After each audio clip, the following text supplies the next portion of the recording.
எல்லாத்துக்கும் வணக்கம். நான் இன்னைக்கு கருணைக்கிழங்கு ரெசிபி தான் உங்களுக்கு சொல்லி கொடுக்க போறேன். ஸோ ரொம்ப ஹெல்த்தியா, டேஸ்டியா, சிம்பிளா பிகினர்ஸ் கூட எப்படி பண்ணலாங்கிறது தான் நம்ம பார்க்க போறோம். இந்த கருணைக்கிழங்கு பார்த்தீங்க அப்படின்னா, வாரத்துல நம்ம 2 முறையாவது எடுத்துட்டு வந்துட்டு இருந்தோம் அப்படின்னா, வயிற்றுல இருக்கக்கூடிய கழிவுகள் எல்லாம் நீங்கி பைல்ஸ் தொந்தரவு வரவே வராது. அவ்வளவு மருத்துவ குணம் இந்த கருணைக்கிழங்குக்கு இருக்கு. ஸோ இதை எப்படி செஞ்சிடலான்னு பார்த்துடலாம் வாங்க.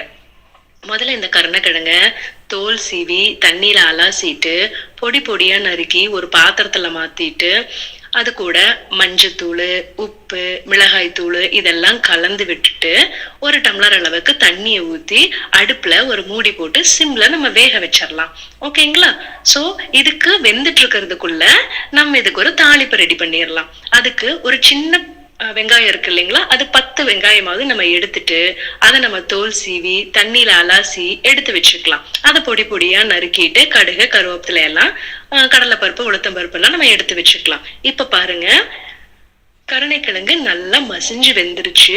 இன்னொரு பேன்ல எண்ணெயை ஊத்தி கடுகு, கருவேப்பிலை, கடலைப்பருப்பு, உளுத்தம் பருப்பு, சின்ன வெங்காயம் இதெல்லாம் தாளிச்சிட்டு இந்த கருணைக்கிழங்க அது கூட ஆட் பண்ணி நல்லா கிளறி விட்டோம் அப்படிங்கிற மாதிரி இருந்ததுன்னா ஈஸியான ஹெல்த்தியான ஒரு கருணைக்கிழங்கு ரெசிபி ரெடி.